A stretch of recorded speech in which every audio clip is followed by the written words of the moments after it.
반갑습니다.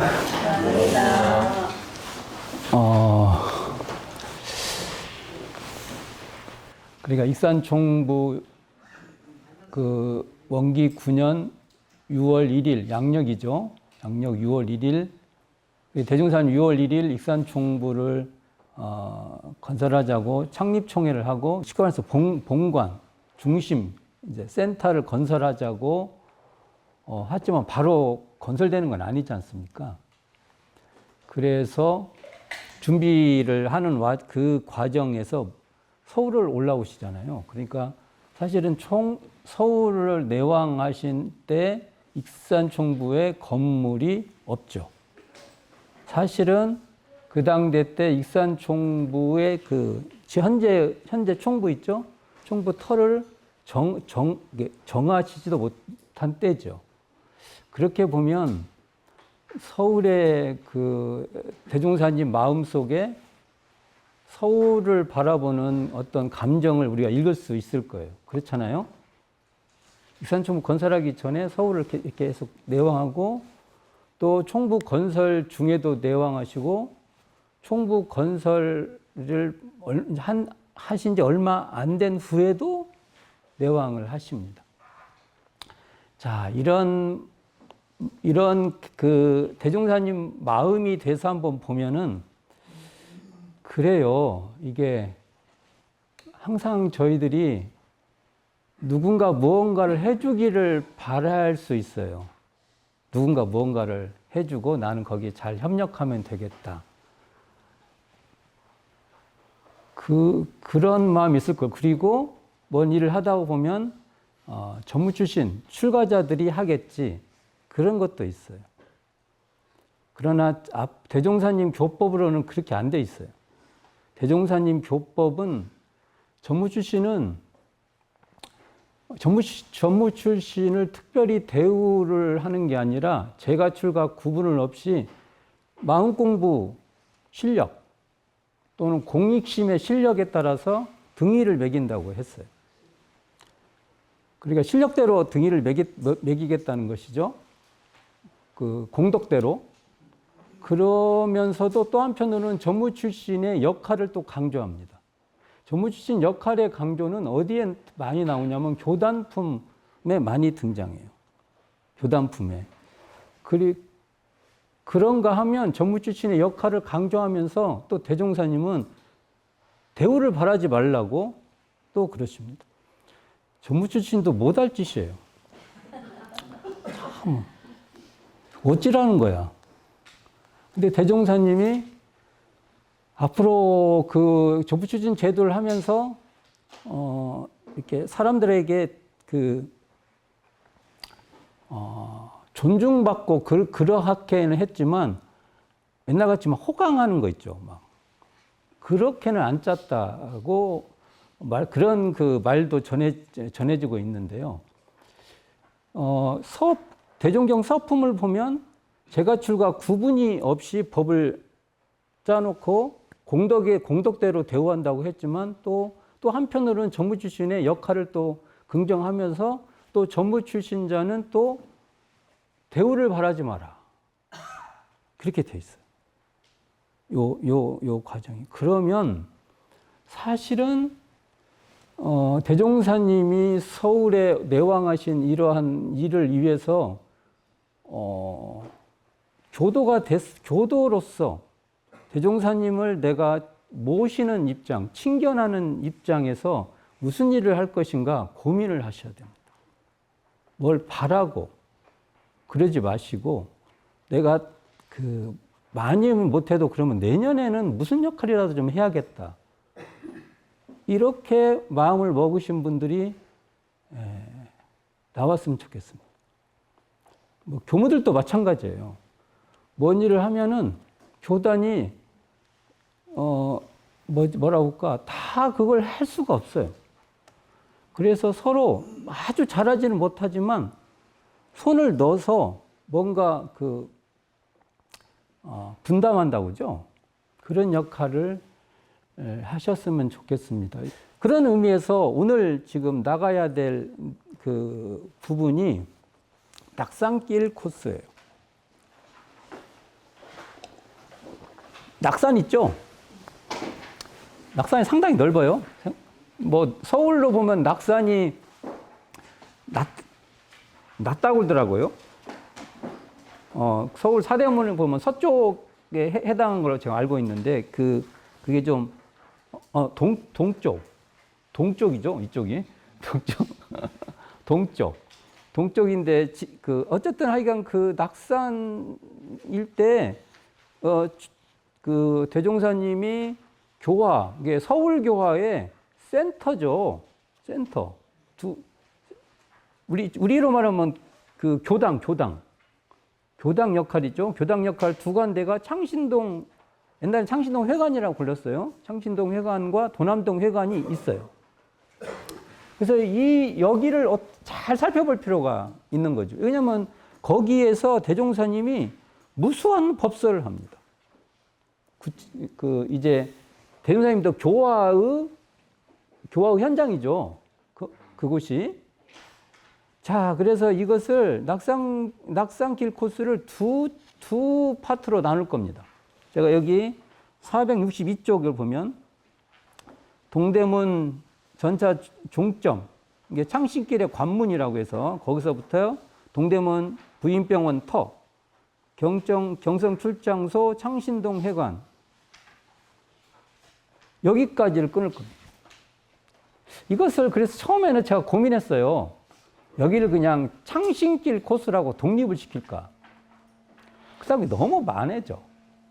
그래서 통합을 했지만, 그러니까 낙산길 코스에는 그러니까 창신동 회관을 중심으로 한 창신길 하나의 파트가 있고, 그 다음에 도남동 회관을 중심으로 한 그 부분이 있다. 이렇게 두 개로 나누어서 하는데, 이번 오늘 첫 시간에는 창신길 코스를 나가볼까 합니다. 자, 가시면 동대문 전차 종점이라는 표석, 동대문 전차역 표석이 있어요. 잘 찾아보면 있어요. 고맙게도 그것을 설치해 놨더라고요. 저로서는 너무 고마운 거예요. 저로서는. 안 그러면 제가 뭔가를 걷다가 표시를 한다든지 참 그렇잖아요. 그러니까 이게 동대문 지하도 8번 출구 나오면은 그 주변을 찾아보면은 그 정원, 이게 8번 출구 보여요. 옆에 이렇게 정원 이렇게 돼 있는데 이 표석이 있어요. 거기를 찾아서 대종사님이 이 일대 전차에서 내리셨겠죠. 대종사님이 아이간 전차에서 내리셔서 어디 가세요?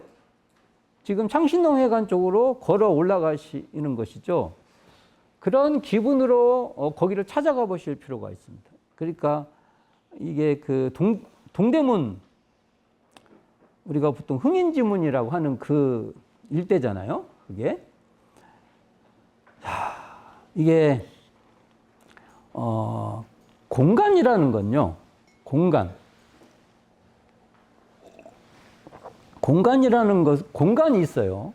공간이 있으면 거기에 대한 일단 정보를 좀 아실 필요가 있죠. 정보. 아무것도 모르면 그 공간이 나하고는 관계 형성이 안 돼요.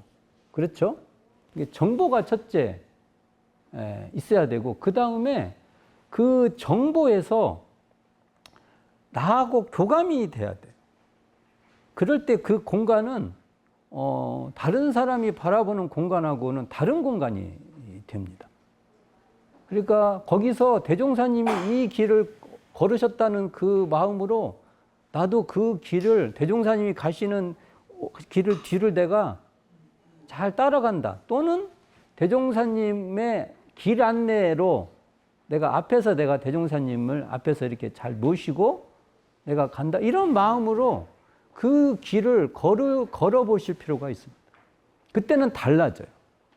단순히 그냥 여기는 뭐가 있고 여기는 뭐가 있고 이렇게 걷는 게 아니에요. 마음의 교감이 돼야 된다는 거죠.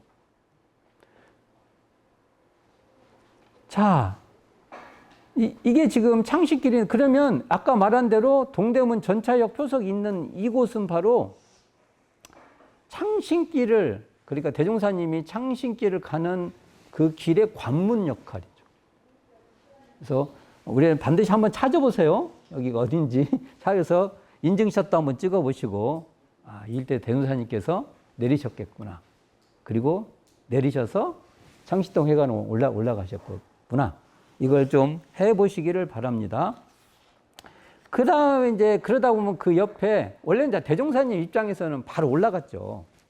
근데 가다 보면 동대문 부인병원 터가 있어요. 그게 지금 동대문 성곽공원이라고 해서 공원화돼 있잖아요. 거기 가면은 있는데 이게 이제 옛날 사진도 있어요. 그 옛날 사진을 보면 여기에 이제 건물이 있었을 때 모습을 보면 거기에 회화나무라고 나무가 이렇게 꽤나 큰 그 나무가 있는 사진이 있어요. 그래서 사실은 이 동대문 부인병원이 사실은 한국 최초의 부인병원이 돼요. 옛날에는 내외가 있어서 그것도 있고, 이제 이 부인병원이라는 것은 산부인과 계열이죠.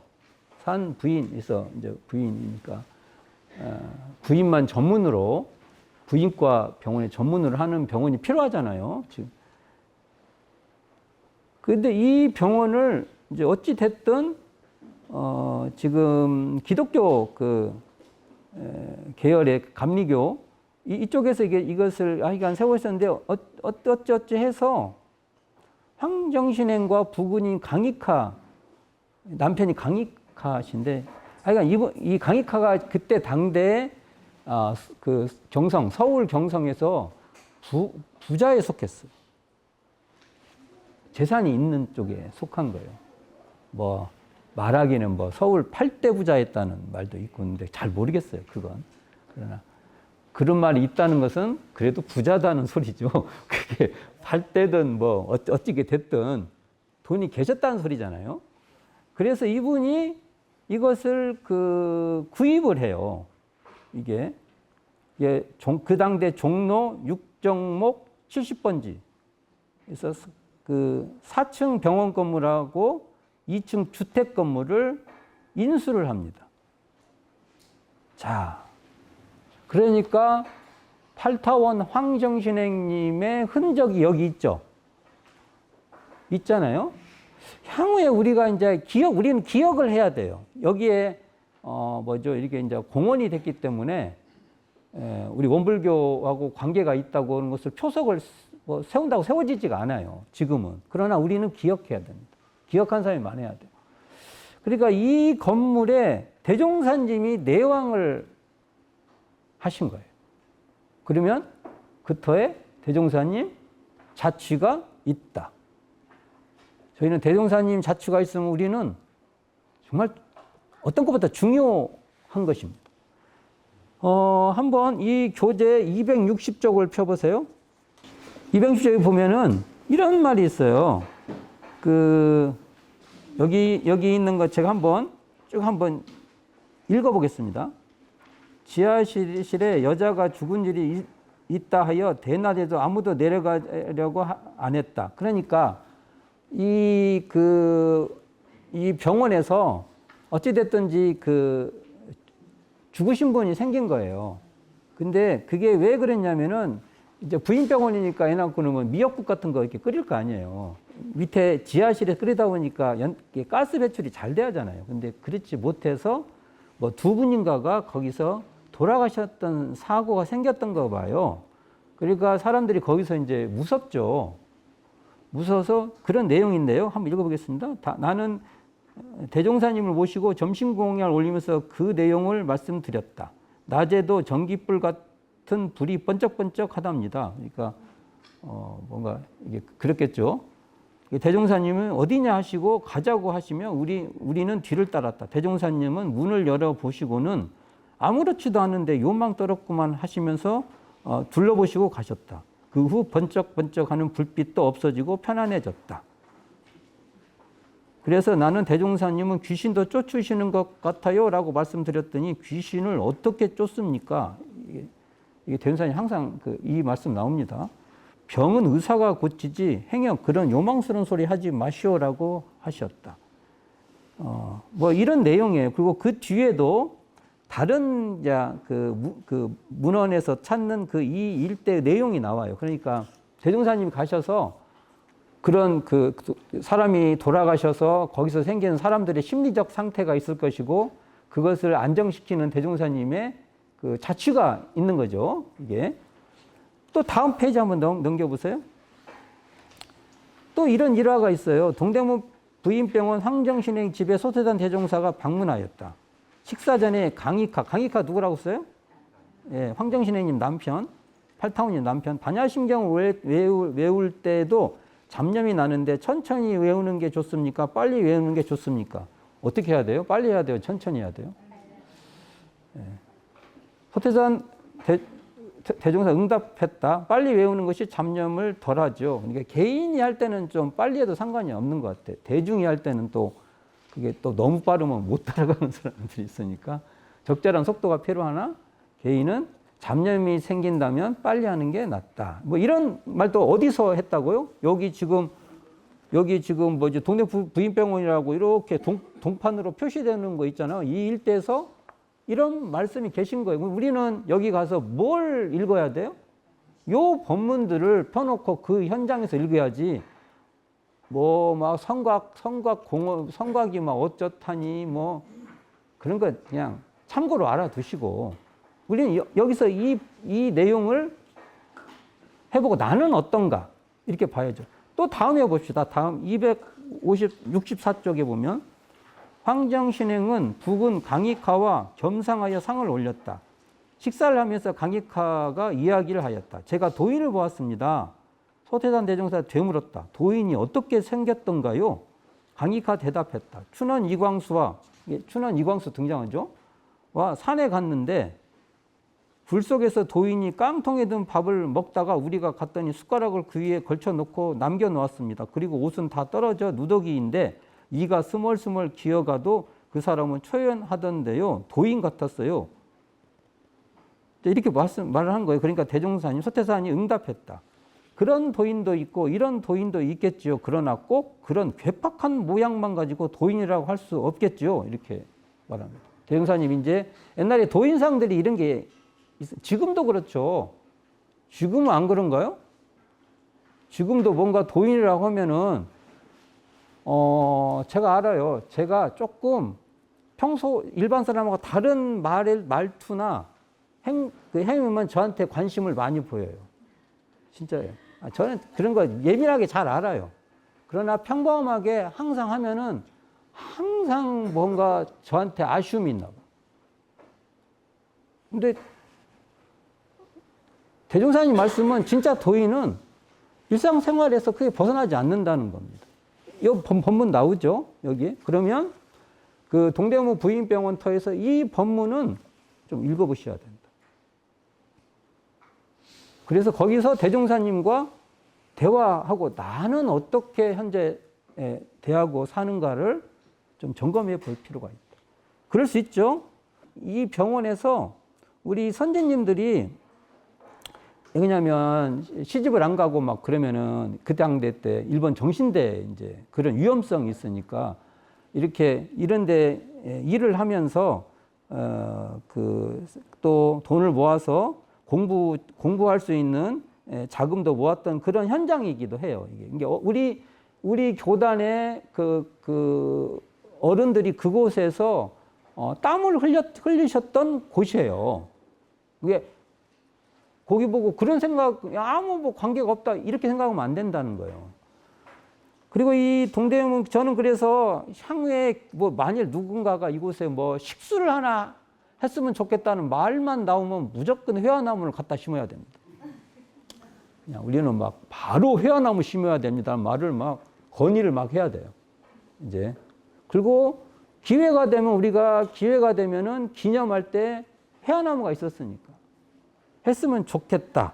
그래서 그리고 이 표석에 있죠. 옛 동대문 부인병원 터 표석이라는 이곳에 혹여 우리가 기회가 된다면 황정신행의 역사를 그곳에 담았으면 좋겠다.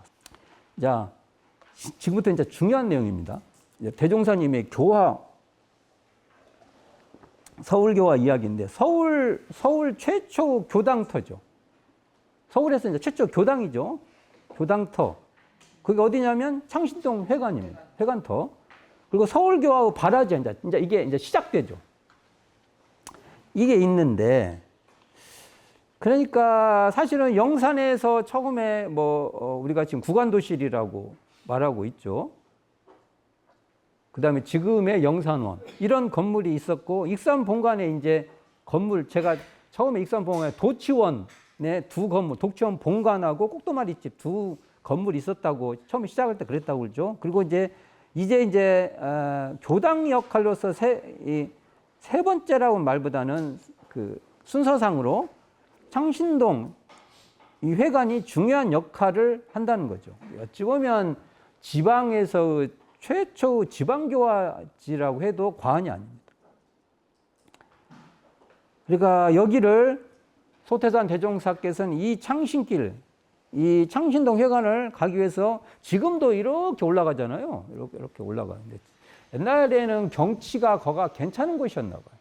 그래서 주로 휴양한다든지 그런 분들이 그 자리에 있었고 이 창신동 지금 막 돌들 깎였잖아요. 그 돌들을 가져다가 지금 옛날에 그 조선 총독부 기타 다른 건물을 지었다고 알고 있습니다.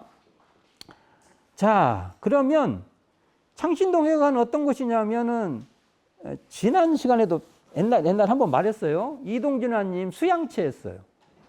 육타오님이 대종사님께 이제 귀의를 하셔서 귀의를 하면 막 이런 분들은 적당히 안 해요.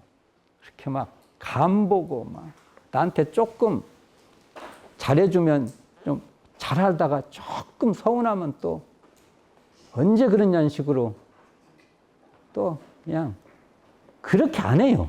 이런 분들은 그 대종사님이 나를 쳐다보든 나한테 좀 잘해주시든 그건 상관없어요. 항상 그 역할을 하는 거예요. 이런 걸 좀 살펴볼 필요 있어요. 나는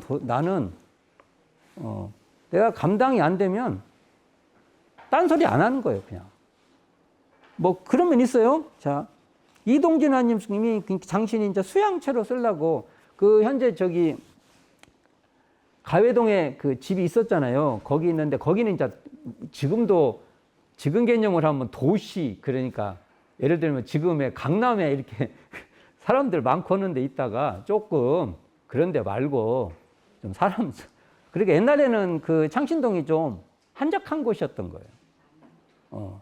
그곳에 그 경치도 지금같이 막 집으로 꽉 찬 게 아니라 좀 자연이 이렇게 있는 곳이었죠. 그곳에 이제 수양체를 갖고 있었죠. 그럼 여기 전기가 들어왔게요? 안 들어올게요? 안 들어와. 딱 거기까지 안 들어왔어요. 대종사님은 항상 보면은 사신 곳이 그 앞에까지는 전기가 들어오고 전기 안 들어온 이 바깥에 있어요. 저는 앞으로 교당 건축도 대종사님 같이 해야 한다고 봅니다. 택지 개발 되는데 딱 그 다음 거기다가 교당이나 그거 해야 된다고 봅니다. 대종사님도 생각이 있어서 그랬을 이제 인연이 또 있었기 때문에 그렇지만 왜냐면 대종사님도 그렇게 막 그때 좋은 데 들어갈 수가 없어요. 그러니까 그렇지만 멀지 않는 곳 그런 곳에 자 그러니까 이 수양체가 있는데 이 건물이 목조 초가 5가지 한 통하고 4칸 이게 2채가 있었는데 이게 이제 방이 이게 작았나 봐요. 그러니까 대규모 막 사람이 우르르 모이면 예를 들면 그 방을 막 다 터면은 통방이 되면 좋은데 예를 들면 지금 방이 딱딱딱 나눠 있으면은 그 면적에 사람이 들어가면 집회하기는 불편하죠. 그냥 이렇게 사람 만나고 하는 건 괜찮아도 주무시고 하는 건 괜찮아도 그렇죠. 그래서 사실은 이 건물이 집회에 아주 이렇게 유리하지는 않았던 것 같아요. 그래서 10여 명 이상이 모이면 방이 이제 비좁아서 대윤사님 법설에 보면 일이 내 앞으로 딱 붙어라고 하는 그것도 나와요. 따닥따닥 붙어서 참 정감은 있었을 것 같아요. 따닥따닥 붙어서 하니까. 여기에서 대종사님이 지금 무슨 법설을 했을까 우리가 지금 알 수 있는 법은 고양이 법문이에요. 이게 여기서 한 건 아니고 창신동 회관은 일화를 가지고 익산총부에 사실 법설인데 이 176쪽 펴보세요. 이게 제가 이걸 다 여기다 모아놨으니까 읽어볼 필요가 있어요. 176쪽 고양이 새끼 기르는 법 해서 쭉 나오죠. 이게 이제 익산총부 동선 중에서 이 그 경성의 에서 일화를 설명하는 거예요. 여기 그 밑에 보면 지난번 내가 경성지부에 갔을 때 창신동 집 창고에는 고양이가 새끼 2마리를 낳아 기르고 있었다. 해서 쭉 나와요.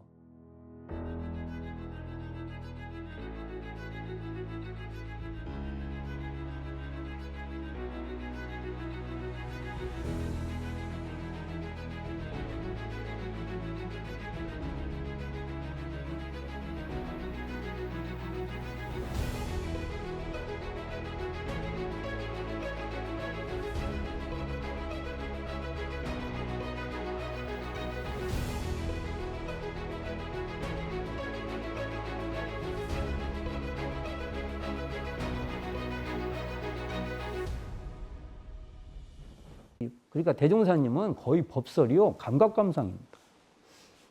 그러니까, 그러니까 이게 대종사님은 참, 저 실력이 안 되니까 항상 설교를 하면 이 감각감상을 이렇게, 이게 참, 하면 너무 좋은데,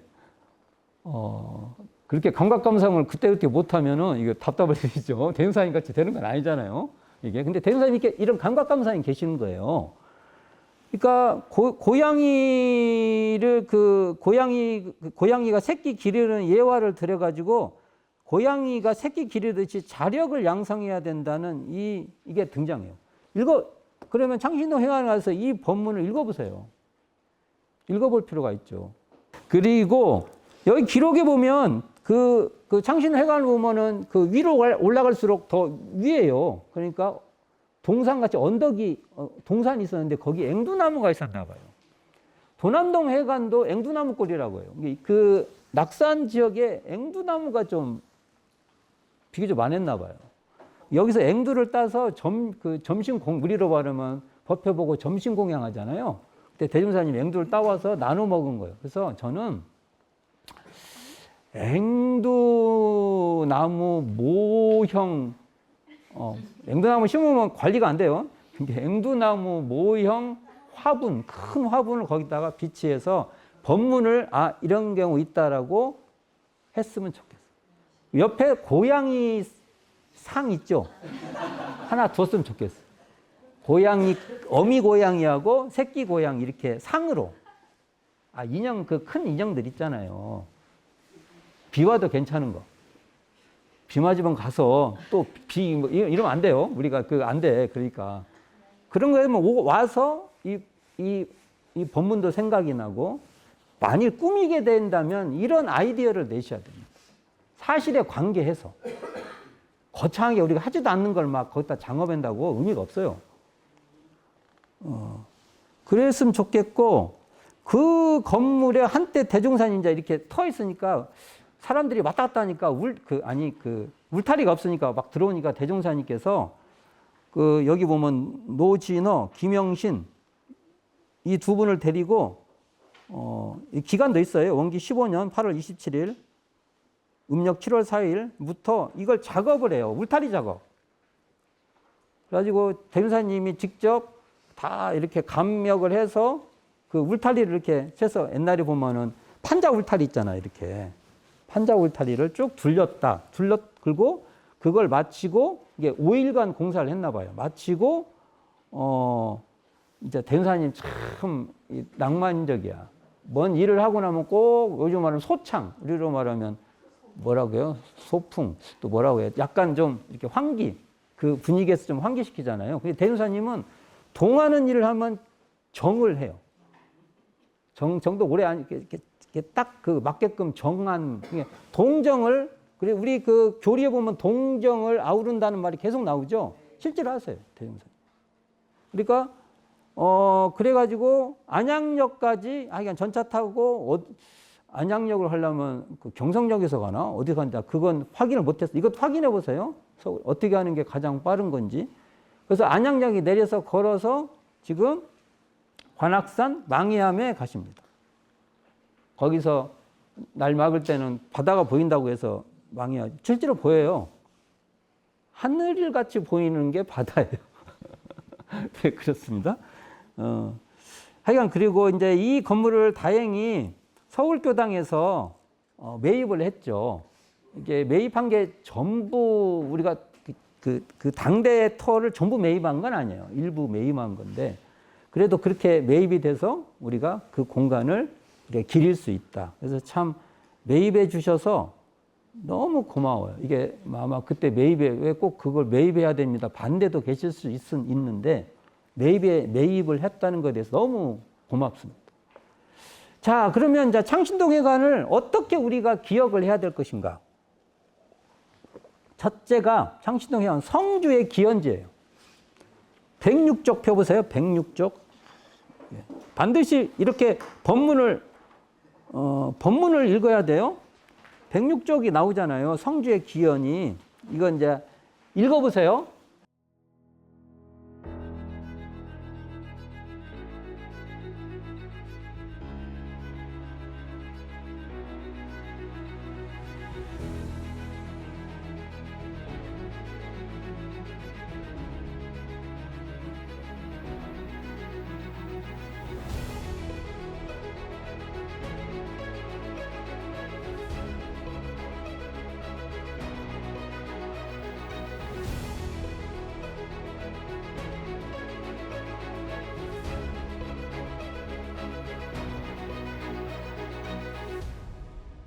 그러니까 이때만 해도 이공주, 성성원님은 거의 세대에 가까웠고 이공주님도 30대 그 젊은 나이였어요. 그다음에 신여성이시잖아요. 그 당대. 그러니까 이분들에게 식구를 주었는데 이 두 개를 합쳐서 성주가 됐다. 여기서 읽어야죠. 그 자리에서. 창신동 회관에서 우리가 한번 이것 봉독도 해보고 성주도 해보고 그래서 제가 그 창신동 회관에 나중에 기회가 되면 성주를 기념할 수 있는 게 성주를 네 기둥으로 만들든지 이렇게 성주 문구를 써서 그런 장엄을 좀 하면은 그런 아이디어를 넣어서 했으면 좋겠다. 현대 조형 미술 조형 있죠? 이걸 이런 식으로 했으면 좋겠다라는 것이 있고요. 그 다음에 경성 출장소 창신동 회관은 서울 지역 최초 교무 부임지예요. 교무가 최초 파견됐다는 겁니다. 누가? 20세의 송도성. 그러니까 교무가 파견됐다는 것은 중요해요. 그 당대 때 그걸 책임자 교무를 파견한다는 것이 쉽지가 않을 때도 서울에 파견하신 거예요. 자, 그 다음에 경성 출장소 창신동 회관은 제가교무 발령지다. 제가교무가 여기가 발령했던 겁니다. 제가교무는 제가인데 교무 역할을 하는 거예요. 지금은 교무면 전부 출가죠. 근데 사실은 이렇게 고정된 것도 한때 저희 어릴 때만 해도 제가교무 제도가 있었어요. 이게 이렇게 제가교무라는 것이 완전히 사라진 것이 그렇게 옛날에도 있었어요. 근데 제가교무 이공주 선진님이 이곳에서 역할을 했다. 교무는요, 옛날에는 제가 말하지만 교무는 전무 출신 이코르 교무가 아니에요. 전무 출신이라는 큰 그릇에 교무가 일정 부분 있는 거예요. 그리고 교무는 이 편말로 말하면 그곳에 가면 붙였다가 그 역할이 아니면 띄는 거예요. 교무는 교당에 발령받은 교당 책임자, 그 다음에 훈련, 선의 책임자, 그때만 교무라고 했어요. 처음에는. 그때만 교무고 그걸 안 하면은 초세사 대종사 당대는 아무개 씨, 요즘 말로는 아무개님, 그걸로 된 거예요. 근데 지금은 이제 그러면 전부 출신에는 영역이 더 큰 거였죠. 옛날에. 근데 지금은 전부 출신 이코르 교무가 된 거예요. 지금은 또 지금대로 받아들여야죠. 이런 변천이 있습니다. 그 다음에 그러면 이제 왜 재가교무 역할을 했냐면 향후에 재가교무의 이 제도를 우리는 항상 염두에 두어서 활용도가 있다는 거예요. 나중에 미래 시대에 더 적용이 잘 될 것 같다. 그리고 그 다음에 창신동 회관은 임시 여자 수의단의 구상지였어요. 180쪽 펴보세요. 시간 있으면 다 읽어보면 좋겠는데 시간이 벌써 저한테 다 갑니다. 구인기도의 재현 해서 이 나오는데 그 창신동 회관에서 영광에서 그 산상기도 했죠. 구인 선진들이 산상기도 했죠. 이거하고 똑같이 했던 거예요. 이때도 향, 촛불, 청수 이런 걸 놓고 10시에서 11시에 주문도 하고 해서 이 주문 내용도 여기 있어 축원문이라고 된 게 있어요. 근데 이게 맨 181쪽 밑에 부분 읽어보겠습니다. 대종사님의 하명에 의하여 4, 5인의 여자 회원들이 원기 13년 4월 금음날 밤 10시부터 11시까지 기도식을 봉해하였던 바 혹은 잠이 오는 회원도 있고 혹은 사념이 나는 회원도 있는 등 각자 기도인들의 마음이 온전치 못하여 대종사님께 사실대로 말씀을 드리니 그러면 기도를 중지하라고 하셨다. 이게 했다가 여건이 다 안 돼서 중지를 했던 그러니까 그리고 이곳에서 대종사님께서 여자 수의단 임시 여자 수의단인 게 대종사님은 대때 여자분들에게 공식적으로는 안 줘요. 그것도 참 의문사항이에요. 어쨌든 그래도 계속 내정을 해놓은 거죠. 내정. 근데 이때가 처음으로 임시 수의단 구상을 했던 구상지다. 이것도 좀 알아두시고 또 창신동 회관은 최초 단원 매일 성적조사와 음부시자녀법 시행지다. 116쪽 펴보세요. 116쪽. 밑에 부분 이거 읽어보겠습니다. 원기 13년 음력 8월 17일 소태단 대종사가 상경하자 이공주는 단원 매일 성적조사표 인쇄 비용을 부담하여 인쇄한다. 이게 대종사님이 인쇄를 해라고 해서 한 거예요. 음력 9월 16일 예외 때 이게 원기 13년 음력 9월 16일 예외 때 경성 출정소 회원들은 소태산 대종사를 모시고 이를 실시하며 무엇을요? 매일 성적조사. 그리고 여기서 그게 경성 창신동 회관에서 먼저 하고 익산 본강에서 그 다음 했다. 이렇게 되죠. 그러니까 이런 것을 최초로 했던 곳이에요. 굉장히 중요하죠. 그 다음에 148쪽. 음부시녀 결의식 및 신사명제라는 제목으로 되어 있는데 이게 뭐냐면 음부시자녀법 시행제예요. 그러니까 대종사님은 남녀에 관계없이 전부 다 이렇게 결연을 맺는 거예요. 다른 제자들은 남자는 남자끼리, 여자는 여자끼리 이렇게 있는데 대종사님만 이제 예외로 다 하는 거예요. 그것을 시행했던 곳이 이곳이에요. 이것도 한번 읽어보시고요. 창신동 회관은 지방 최초의 상장 예식, 이게 관원상제 할 때 상, 돌아가시면 하죠. 우리도 지금 현재 열반식 하고 입관식 하고 발인식 하고 하잖아요. 이것을 지방 최초로 했던 그런 시행지고 지방 최초 유공인 성적 사정지다. 이것도 이게 140쪽 펴보세요.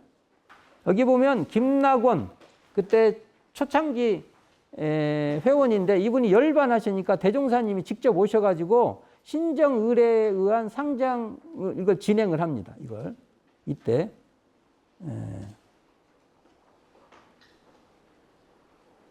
이것도 한번 읽어보세요. 자, 그리고 143쪽 펴보세요. 143쪽에 박공명선의 열반 예비해서 그러니까 이제 이 초기 제자가 돌아가시니까 그 유공에 따라서 성적을 이렇게 우리 요즘 법의사정 하지 않습니까? 그게 대종사님 그 성적사정의 내용이 나오는데 한번 143쪽 한번 읽어보겠습니다. 자, 제가 한번 읽어볼게요. 예외가 끝나고 나자 그러니까 원기 15년 음력 7월 6일 박공명선의 대중공약을 위하여 부엌으로 들어가니 종사중, 이제 대종사님이죠. 우리들을 앉혀놓고 말씀하시기를 공명선이가 곧 죽게 생겼다. 만일에 죽거들랑 공주는 비용을 대고 자연화는 총감독을 하고 성가기는 바느질을 하고 산미화는 식사대접을 하고 영신이는 심부름을 해라. 어떻게 예배 보러 온 사람에게 그러십니까? 그리고 대종사님께서 말씀하세요. 모르는 소리. 너희들은 모른다. 내가 쉽게 얘기해 주마. 식은 밥하고 갓 지은 밥을 봐라. 갓 지은 밥은 멀리서나 가까이서나 김이 올라가는 것이 보이고 식은 밥은 가까이에서도 김 오르는 것이 보이지 않는다. 너희들 모르니까 그렇지 공명선이는 식은 밥이 돼간다. 이게 대종사님 기운 뜨시는 게 확 보이나 봐요. 저도 좀 보이면 얼마나 좋을까. 여기 싹 제가 기운 좀 보고. 자, 본월 뒤에 봅시다. 17일, 그러니까 원기 15년 10월 17일 경성의 요인 고 박공명선의 49일 겸 탈복일이었다. 창신동 회관 벽상에는 공명성 씨 사진과 탈복식 순서를 걸고 그 전면상, 그러니까 앞에 상에 떡 과종, 이때 처음에는 이렇게 올렸던 거예요. 지금 우리 안 하죠? 그러니까 처음에는 했다가 이거 다 이제 대종사님 당대에도 처음에 이런 흔적이 있어요. 아마 하지 말았는데 모르고도 할 수 있어요. 네. 그리고 헌공비, 청수, 향촉 등을 바친 후 오전 12시부터 개식하고 식순을 진행 중 본지 위령문과 열반인 역사와 생녀성원의 복제 관계 사유서를 낭독할 때 알뜰하고 다정한 동지를 잃고 진정에 넘치는 뜨거운 눈물이 일동 안과 눈에서 넘쳐 흐름을 깨닫지 못하였다. 이렇게 쭉 나와요. 이거 한번 읽어보시고 그 뒤에 이걸 뭐 어떻게 돈 남은 것이 전부 다 어디다 쓰냐면 공익구자에 예입했다. 그래서요, 대종사님의 그 의식, 예식, 기념식부터 관혼상제 모든 것은요, 공익사업에 연결됩니다.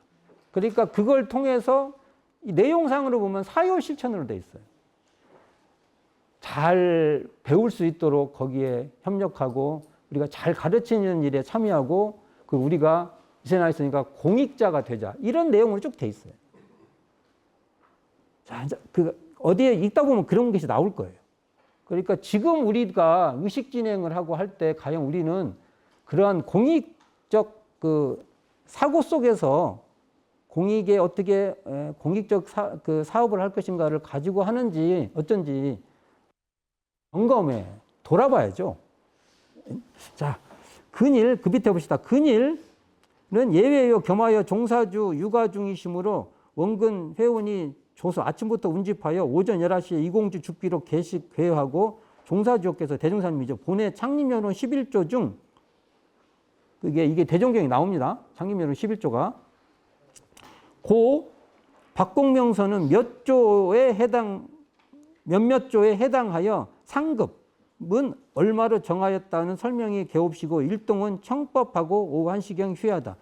요걸 어떻게 했대? 어떻게? 그 점수를 한 것이 나와요. 이게. 예. 제가 여기 145쪽 이왕에 읽었으니 읽어봅시다. 경성 출장소 창신동 회관에서 종제식은 불전에 떡과 과일을 진설하고 고인에 대한 감상담을 하며 49절 진행하면서 볼 수 있다. 불전 꽃공양이 일반화되기 전의 모습이며 헌공비는 비용을 제외하고는 공익금으로 저축한 것을 볼 수 있다. 일체의 기념식 헌공을 공익사업의 목적을 둠을 볼 수 있다. 공익사업에 동참하는 이 정신이 바로 초창기 불법연구회의 세상과 다른 레디컬한 정체성이었다. 공도에 참여하고 공심으로 새 사람이 되는 자부심이었다. 이런 게 있어요. 우리가 고민해 봐야 될 내용입니다. 자, 그 다음에 경성 출장소 창신동 회관은 최초 여자 교무와 여자 교무예요. 교무와 정규 교역자 육성지였다. 그러니까 이곳을 통해 출신지는 김영신님 서울 출신이죠. 근데 김영신님 여기서 서기 역할도 하고 그래요. 근데 이분이 사한 거 옛날에는 우리로 말하면 한 번 정기훈련 나면 3달이잖아요. 4번을 하면은 교역자 자격을 준 거예요. 이걸 처음에 자격을 획득해서 교무로 나간 사람이 김영신. 근데 이런 그 사한거를 날 수 있도록 그 기반이 된 곳이 다 이 창신동회관 경성 출장소였던 거. 중요하죠? 이게 그 우리 교화지로서 굉장히 중요하고, 그 다음에 또 이 그 조정권, 이분은 이곳에서 공양주 역할을 하는데요. 공양주 역할을 하는데 이분도 그러니까 이 사한거를 마치죠. 맞춰가지고 이 업무를 하니까 최초의 정려, 정려가 됩니다. 이게 그러니까 이런 정려 전무 출신이죠. 이게 정려 문열이 역할을 이게 다 이 지금 현재 창신동 회관하고 관계가 있는 분이죠. 요 관계된 것은 232쪽 이쪽에 보면 이 그 김영신님하고 관계된 저번 때 제가 경기여고라고 하는데 사실 그때는 경성 여자 고등 보통학교라고 했는데 이게 이제 경기여고 전신이라고 합니다. 그러니까 여기에 막 그 이제 운동회 때 다치잖아요. 가지고 그게 제대로 치료가 안 되고 그래가지고 뭐 그 관세음보살이 이렇게 저기 북악산 저기서 그거 보여갖고 그거 씻고 뭐 먹고 해서 치료가 되는데 이때 이제 그 대종사님하고 만나면 대종사님한테 저도 그러니까 뭐라 이렇게 그 대중 앞에 서서 지도자 이게 될 수 있습니까? 하니까 대종사님 말씀이 있어요. 큰애기는 지금 큰애기지 그때 지금 여학교를 다닌다지 요즘 세상에 여자가 학교를 다니기는 매우 어려운데 무척 복도 많이 지었나 보군. 그 당대 때 교육을 받는다는 게 쉽지 않았다는 걸 이 말씀도 나오죠. 한창 꿈이 많은 나이인데 무슨 소원이 있는가? 저는 여자로 태어나 얼굴에 상처를 입고 보니 나오죠. 얼굴에 상처 이게 참 이게 그런 것 같아요. 마음에도 상처가 생겼습니다. 그래서 법을 배워 저처럼 상처 있는 사람을 위하여 설교로서 녹여주고 싶은데 저도 설교할 수 있겠습니까? 할 수 있고 말고 공부를 하면 설교를 할 수 있지. 세상 사람들은 여러 가지 상처가 있다. 소방 맞은 사람, 자식 없는 사람, 재산이 없어진 사람, 이런 사람을 위해 설교를 하고 마음을 열고 그 상처를 낫게 하는 의술을 내가 가르쳐 주마. 김영신은 이후 이렇게 해서 이제 시작되는 거죠. 그러니까 이런 것에서 이 창신회관에서 이렇게 나중에는 이제 정식으로 교무가 되는 최초의 여자 교무 역할 탄생이 기원이 있다. 자, 그 다음에 126쪽. 126쪽.